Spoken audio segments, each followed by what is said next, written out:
So this is my great pleasure to introduce Ahmed El Maanouni with us this evening. Thank you so much for coming. Thank you. So you just had a chance to see the restored version of Alayim Alayim, which is Ahmed's first film. So it was made in 1978 and it got restored by the World Cinema Project, which is founded by Martin Scorsese. And it actually happens to be your second film that was restored by them, but we will be touching upon this further up in the conversation.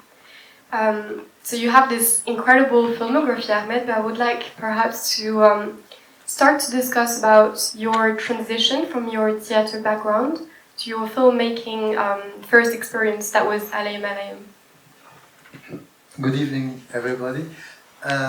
Actually, as you said, my first love, and it still is, theater. I was following theater courses during my high school years. As I was an orphan, it was my uncle who raised me, and in order to have his permission to follow the courses, the evening theater courses, I pretended it was following mathematics, free mathematics lessons. So I would go there three nights per week. And one night I was on stage in a room smaller than this, in a monologue of Don Juan, I remember, and the door at the back opened, and there my uncle came in.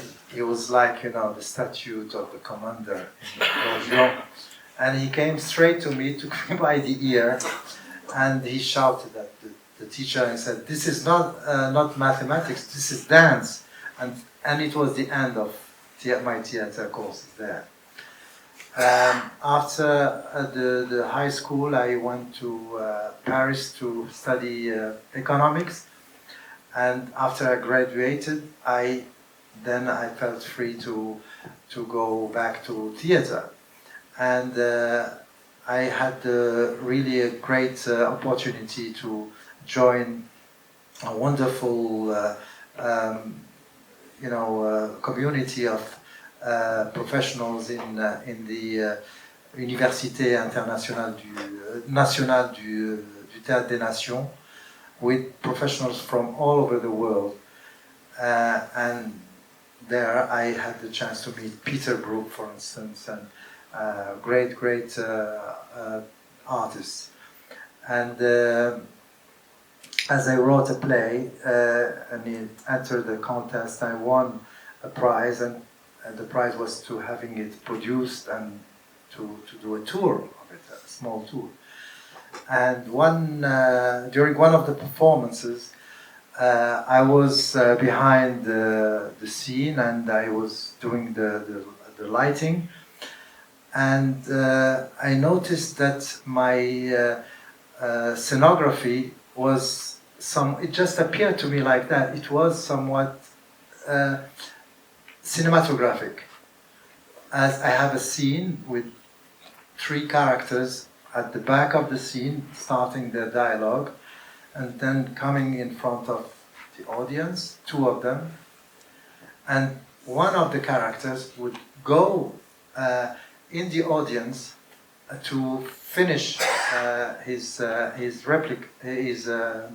dialogue, and this is really cinema cutting, and thus came a mystical revelation. That's what I should do. Is cinema. I must confess that the beginning, my relationship with cinema was very painful in the beginning. In the high school, by the way, we had this cine club studies and reunion. We would see French classics like Les Visiteurs du Soir, Marcel Carnet film, and I was suffering during all the screenings. we had to do a dissertation after each film, and it was really painful. I hated cinema actually. And then after my revelation, I thought, well, since it is the thing that I should do and that I do naturally, I have to study to master the media. I have to study the technique side, etc. And I went to the Belgian Film School, Alsace, where I studied to become a cinematographer. I like this way of entering the cinema field by this pragmatic door, to be able to count on myself. Since I am until now, I'm not from Hollywood, or I would count on producer, great crews, etc. I know from where I come from, and I know that I have to count on myself, or maybe with 2-3 friends and a small crew. Like in Aliyam Aliyam, we were 3 of us. I was at the camera, and I had a sound person, and the editor was also my assistant during the shooting. So having to do all by yourself is a necessity that I really was aware of. That's why I chose this pragmatic door. And after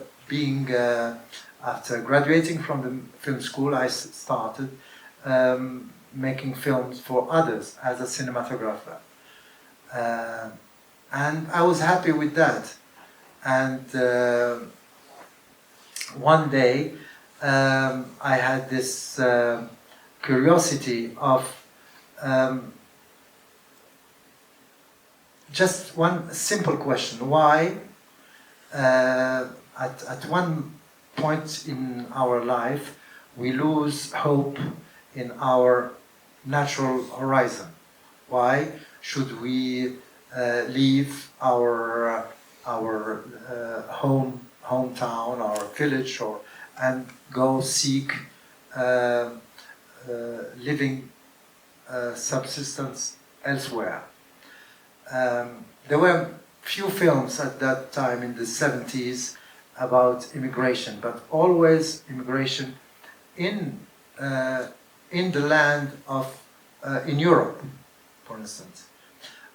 But my question was to understand why people had to leave.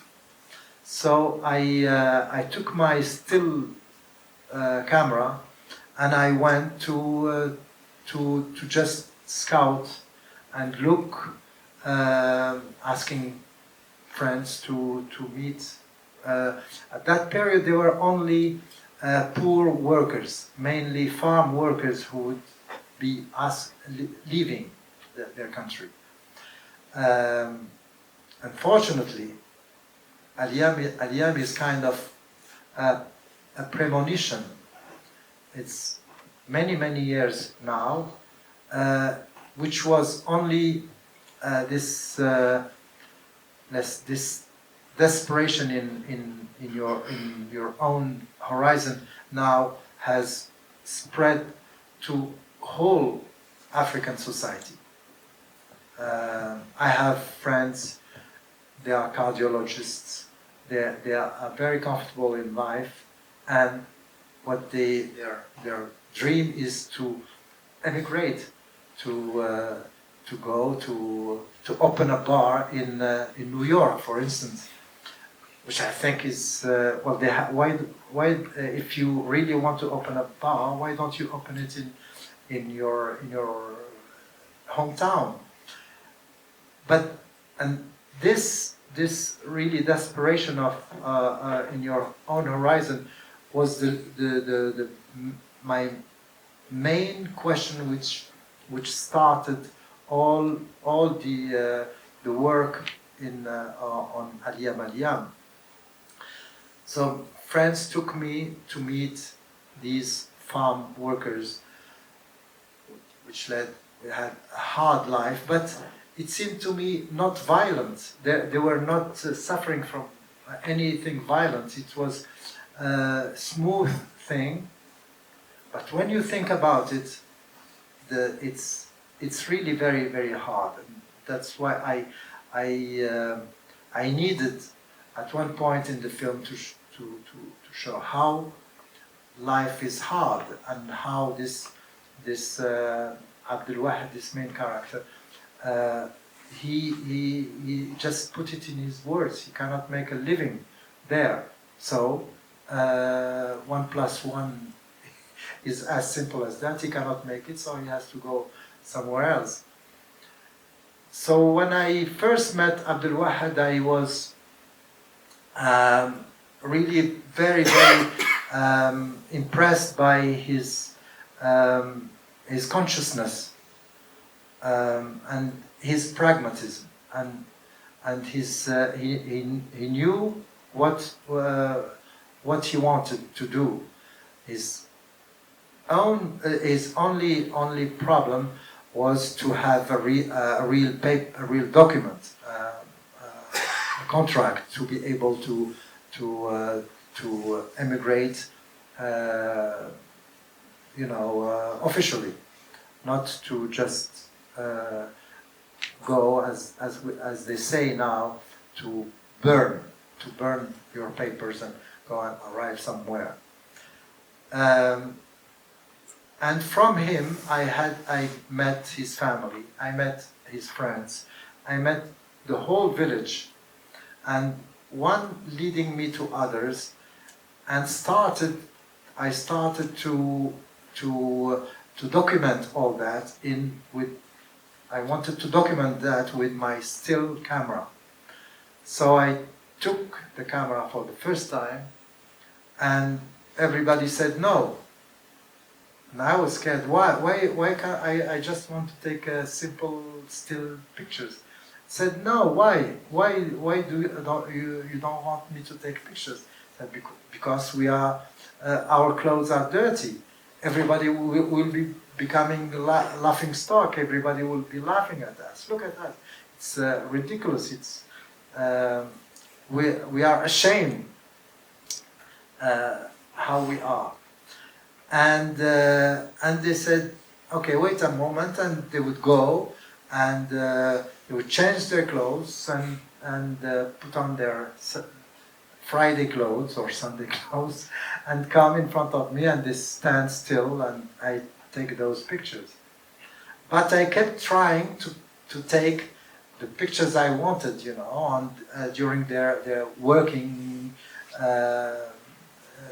course, they had to do.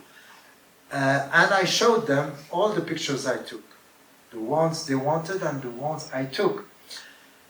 And then came this déclic, they understood that they were not laughable, and I didn't betray them or make them, say, look how these poor people look. They had this dignity, their natural dignity. And from then on, I would take any picture I wanted. I had this trust, their trust. This is a huge responsibility I felt from the beginning. Starting from that, any decision I would take, especially when the idea of building up a story, and I understood that the story had to be a conflict between the son and the mother, crystallized on selling the calf to buy the necessary documents. That I should first assume the fact that I have this power of technology, of this camera, and that I would choose to film this part of reality and not this part. And all the decisions all my decisions were obeyed to this simple thing is respect. Respect that everything has to be shown in its own value, not manipulated, even though it is a story I built up, which is not the reality. For instance, the lady who plays the mother, she is the real mother of Abdul Wahab's mother. But in reality, she would give money to buy the documents. And I asked her to play a character who is in conflict with her son.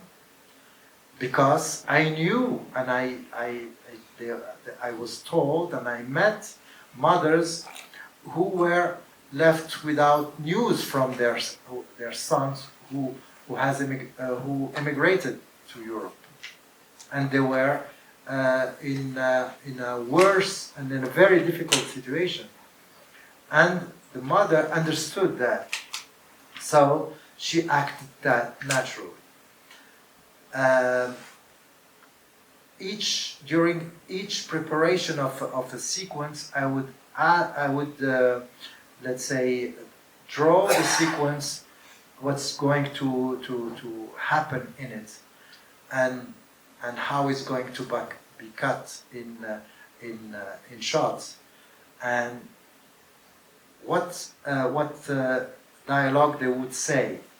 But I asked them not to use my words and to use their own words. And as I spent a long time with them, it took me about 6 months going back and forth there in that place.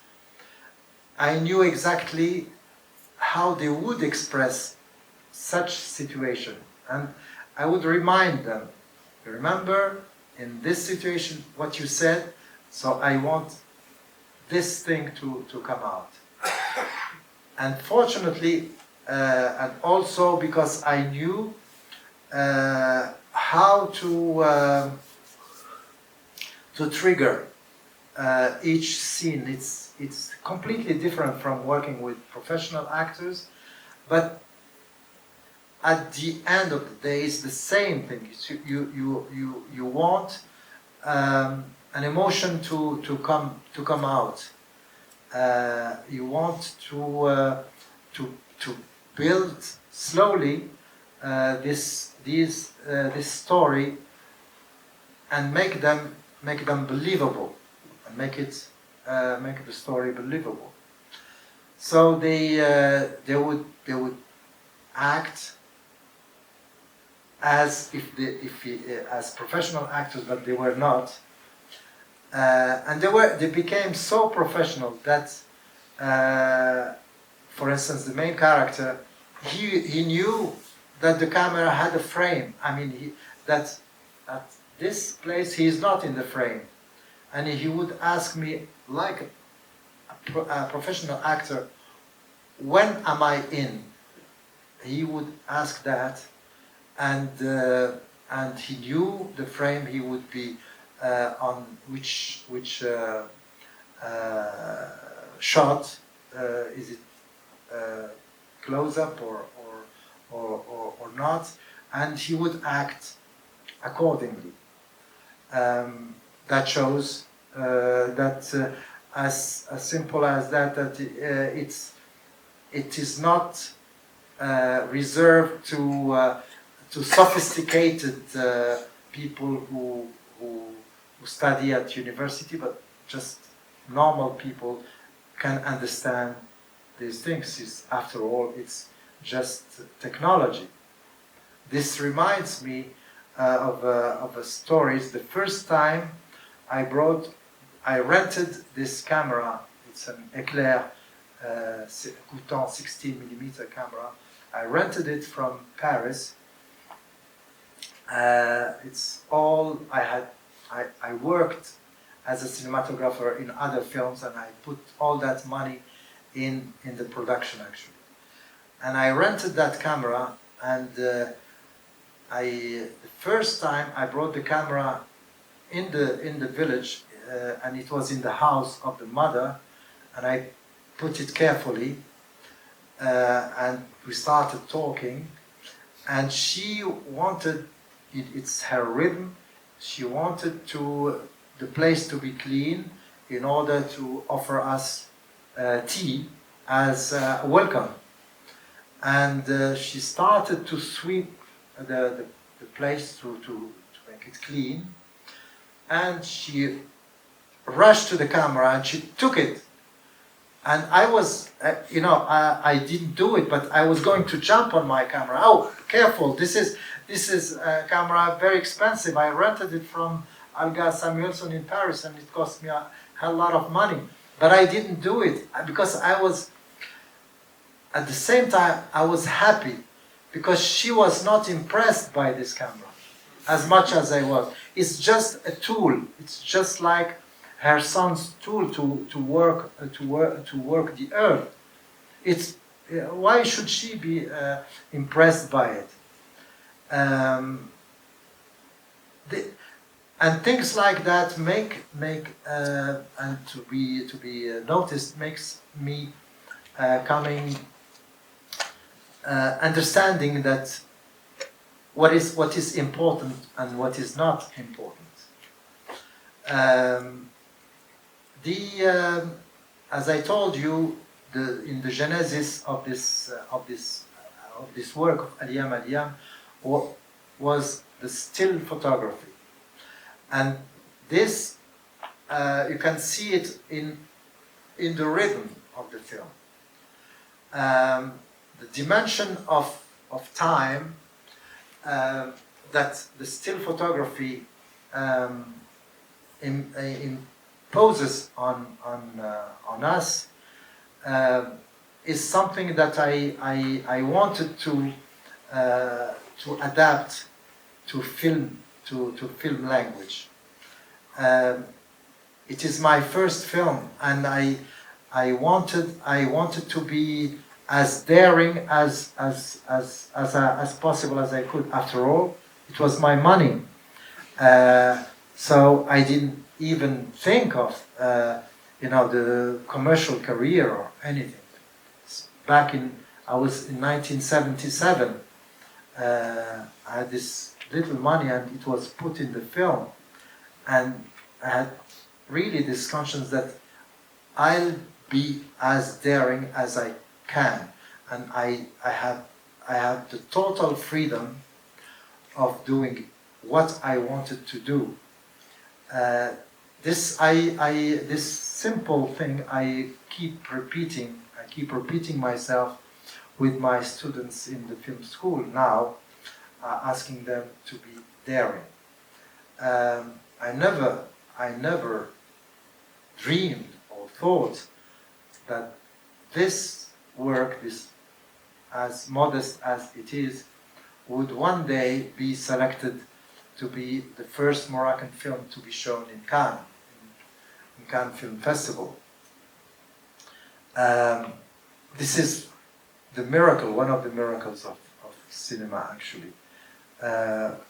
Whether you make a small work or a very sophisticated production, the main thing is this charge, this emotional charge which is transmitted, and there is no let's say segregation in emotions. An emotion is an emotion. True emotion is as strong or as true as any other emotion. Then began the story of Aliyam Aliyam being shown everywhere, and it became emblematic of Moroccan cinema. People started back in 1977 78 actually, talking about Moroccan cinema.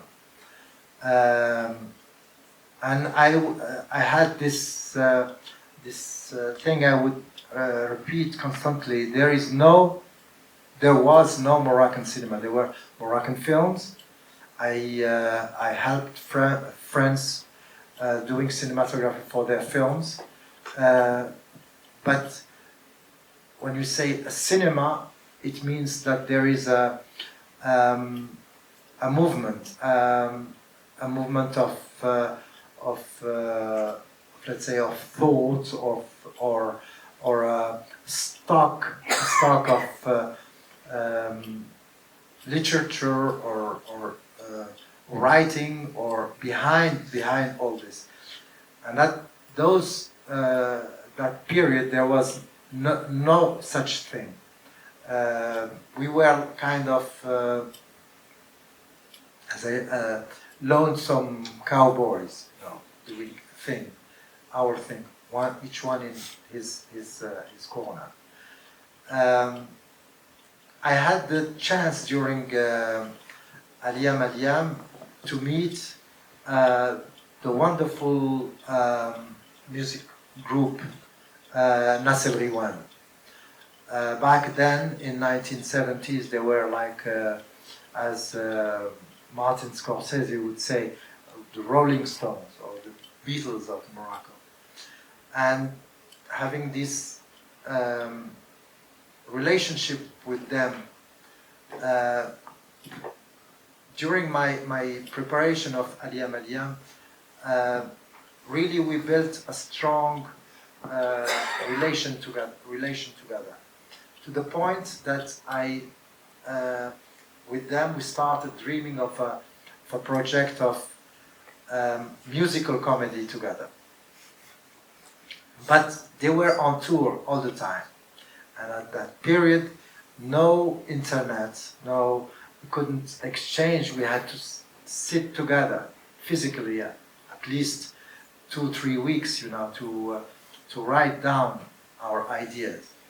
And they didn't have time. I was working to earn my living as a cinematographer in between films. And a lady friend, who would become my producer later, she just said, "Wait, since you know Nas El Riwan, why don't you just record one of their concerts?" And immediately I answered, almost automatically, why not make a documentary on Nas El Riwan? She said, "Okay." And thus started a beautiful adventure of trances. What I learned from Aliyam, I applied automatically in trances, becoming more daring, becoming more, let's say, not taking care of borders. I would just jump over the borders between either documentary or concert or film or docufiction or sometimes reenactment of their situation. I wanted to be as free as possible. I had this chance that my friend, the producer Isa Genini, she left me a complete freedom, and I used it, following my fulgurances, the thing I learned. I spent as much pragmatism I learned at the film school, which is count on yourself, and we were only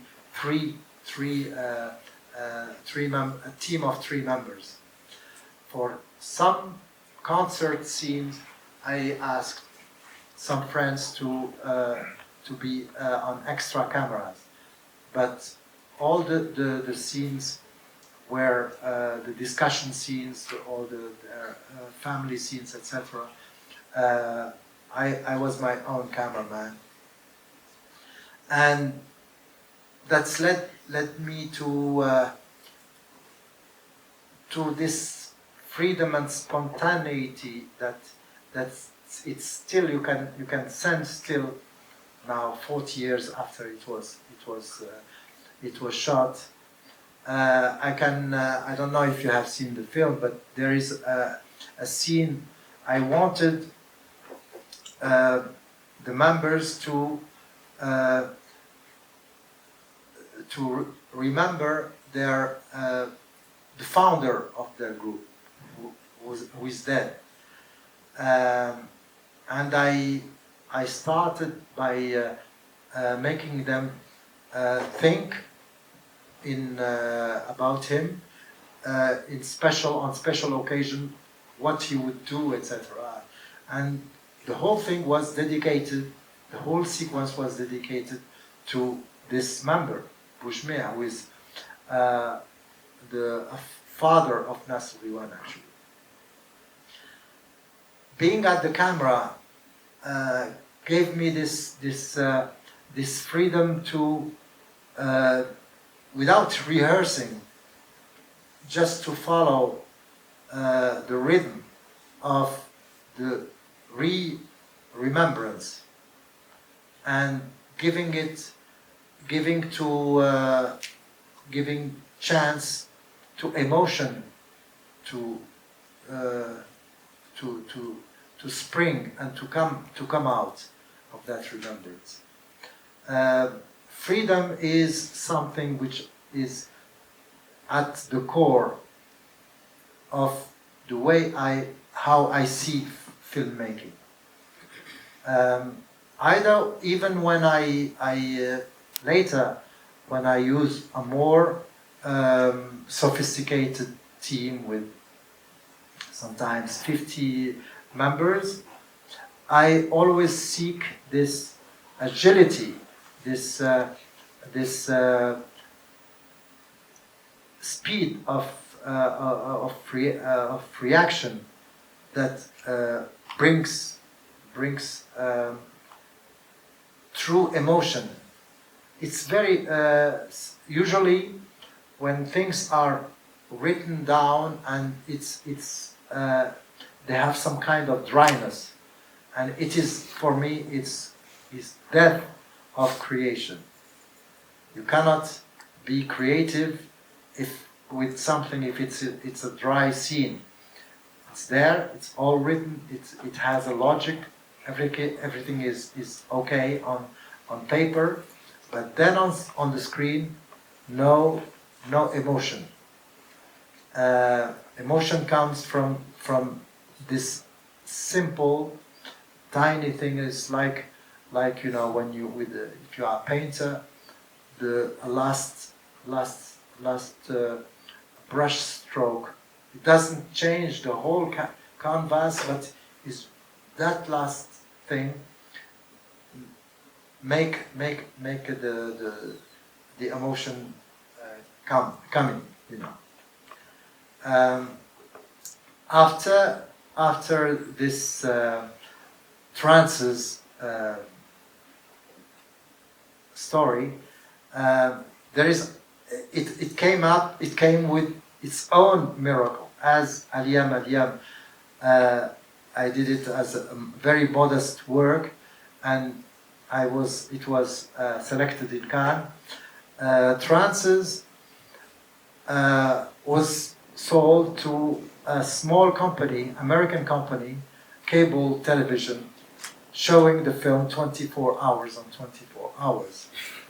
And they bought it for peanuts, for free, and so they used it, And one night, there's this great filmmaker, Martin Scorsese, who couldn't sleep. He was in a hotel room, he couldn't sleep, so he switched on television to find some sleep, and he started changing the channels. And then he heard this strange sound, this strange music, this different images, and he started changing channels. This is what he wrote in his autobiography, Scorsese on Scorsese. It's something which is between theater and concert, something which made him, really try to make things. What is this? What's this thing I'm watching? And he couldn't sleep because he was stuck to the TV, and he saw maybe 2-3 times the movie that night. Faithful to this strong emotion he had with this broad screening. 27 years later, he founded the World Cinema Foundation, which became World Cinema Project, and to restore films of the patrimony. And the first film he chose to restore was Trances. This is really a fairy tale. This is a miracle. He's known for his curiosity, his generosity, but I mean, there is the probability that he would pick out a film is almost none. It's impossible. Thus, it happened, and thanks to him, Trances has been shown and still being shown all over the world, from absolutely all over the world. It's the Moroccan film the most widely seen in the world.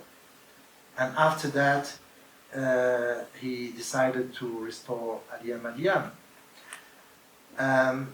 When I first learned through a telephone call from his assistant that Trances was going to be restored by Martin Scorsese, I couldn't believe it. And that I was invited to co-present with him Trances at Cannes, in Cannes Classics in 2007. I mean, I leave you imagine how I felt. I was struggling to finish an autobiographical film. I was editing at the time. It was Burned Hearts, and I didn't have any possibility of showing the film anywhere. So I brought Burned Hearts with me to Cannes.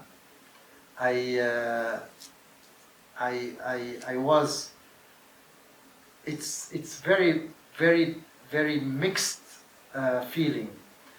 I was climbing the stairs, the red carpet, the stairs of Cannes, like any star in the world, all the film stars, climbing those stairs, and I, just a simple, unknown Moroccan filmmaker climbing the stars, like going to the nirvana of filmmaking, paradise, and thinking at the same time how difficult my work is to find a distributor of my last film at that time, of Burned Hearts, and that made me more realistic.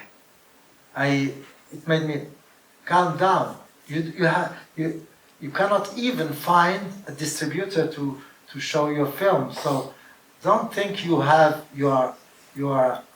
a star, or you arrived to be. Just you are climbing stairs to go to a screening. That's all. And it's very healthy situation, actually. brings you to the core of things. You're just like a craftsman doing and repeating your craft until you are happy with it. You don't think about stardom or I mean, I am not American or from Hollywood, and I will never be. But I should be happy as a Moroccan filmmaker trying to make my own films, and I hope that audiences all over the world, especially European audiences, would see my films. While I'm speaking about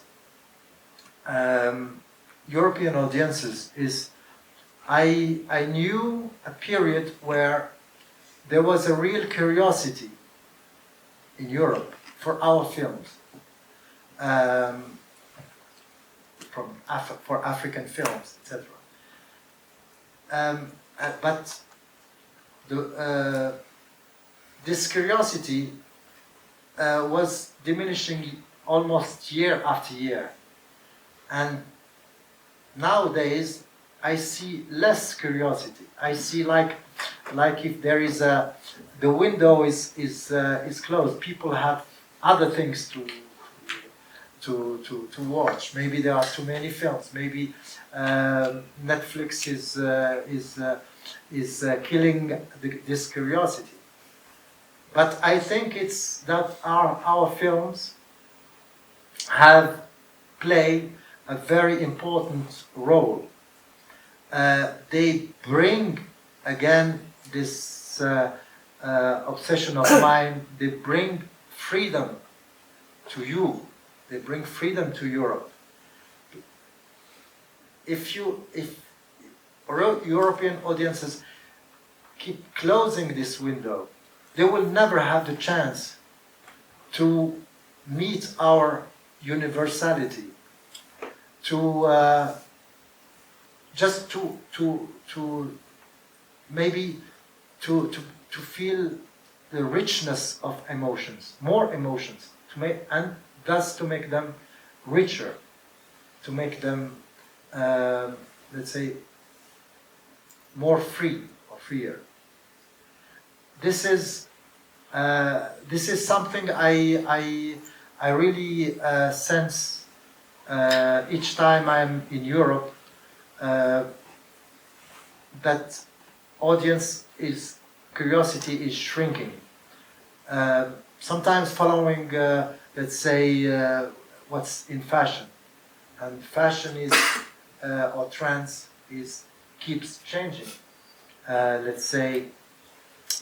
Fashion of seeing films from a sphere, let's say from Iran or Asia, but just as a sample to not a real cinematographic curiosity. I keep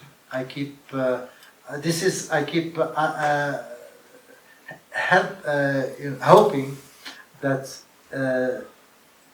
audience will regain more curiosity. Should I speak about now what's happening in Morocco now? Last week I was showing my films in a little town in the north of Morocco called Nador. They didn't have, I arrived there to show my films, I was invited, and big surprise, no cinema house in Nador. So we are going to show the film there. And they had a cultural center. It's not a cinema like this, it's just with chairs completely different, one chair from the other.